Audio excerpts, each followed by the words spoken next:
നമസ്കാരം. Raf talk ഫുട്ബോളിലേക്ക് അവർക്കും സ്വാഗതം.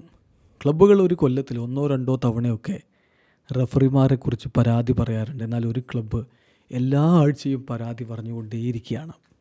പറയുന്നത് ലാലിഗയുടെ പ്രസിഡന്റ് ഹാവിയർ ടെബാസാണ്. അദ്ദേഹം ഇങ്ങനെ പരിഹസിക്കുന്ന രൂപത്തിൽ പറയുന്നത് റയൽ മാഡ്രിഡിനെ കുറിച്ചാണ്. റയലിനെതിരെ പലപ്പോഴായിട്ടും വളരെ സ്പൈസി ആയിട്ടുള്ള പ്രതികരണങ്ങൾ നടത്തിക്കൊണ്ടിരിക്കുന്നുണ്ട് ഹാവിയർ ടെബാസ് എന്നുള്ളത് നമ്മളൊക്കെ കാണുന്നുണ്ടല്ലോ. ഇപ്പോഴിതാ എൽ ക്ലാസിക്കോക്ക് മുന്നോടിയായിട്ട് ഞായറാഴ്ചയാണ് എൽ ക്ലാസിക്കോ മത്സരം, ലാലിഗയിലെ എൽ ക്ലാസിക്കോ. അതിന് മുന്നോടിയായിട്ട് ഹാവിയർ ടെബാസ് പറയുന്ന വാക്കുകൾ ശ്രദ്ധിക്കുക. Clubs complain about referees once or twice a year. സാധാരണ ക്ലബ്ബുകൾ അങ്ങനെയാണ്, ഒരു കൊല്ലത്തിൽ ഒന്നോ രണ്ടോ തവണയൊക്കെ റഫറിമാരുമായി ബന്ധപ്പെട്ട് പരാതി പറയാറുണ്ട്. Whereas Real Madrid complain about it every week. എന്നാൽ റയൽ മാഡ്രിഡ് എല്ലാ ആഴ്ചകളിലും എന്നവണ്ണം ഇങ്ങനെ കംപ്ലൈൻറ്റ് പറഞ്ഞുകൊണ്ടേയിരിക്കുകയാണ്. ഇതാണ് ഇപ്പോൾ അദ്ദേഹം റയലിനെതിരെ പറഞ്ഞിരിക്കുന്ന വാക്കുകൾ.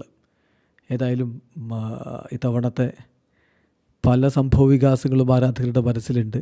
റയൽ ശക്തമായ രൂപത്തിൽ റഫറിമാർക്കെതിരെ നിലപാടെടുത്തത് നമ്മൾ കണ്ടിട്ടുണ്ടായിരുന്നു. RM-TV അവർ പ്രസിദ്ധീകരിക്കുന്ന വീഡിയോകളിൽ റഫറിമാർ റിയാക്ട് ചെയ്യുന്നത് കോപ്പ ഡെൽ റേയുടെ ഫൈനലിന് മുമ്പ് വലിയ വിവാദങ്ങൾ ഉണ്ടാക്കിയതും നമ്മൾ കണ്ടിരുന്നു.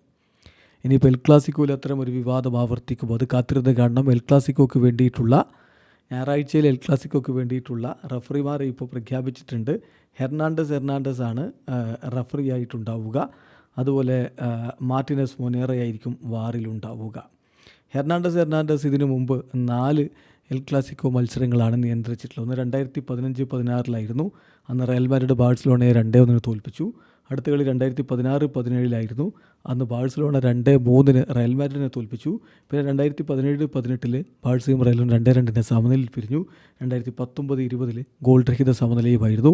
ഇത്തവണ എന്ത് സംഭവിക്കും കാത്തിരുന്ന് കാണാം. വീഡിയോ അവസാനിക്കുന്നു. ഫുട്ബോൾ ലോകത്തെ കൂടുതൽ വിശേഷങ്ങളുമായി റാഫ് ടോക്സ് വീണ്ടും എത്താം.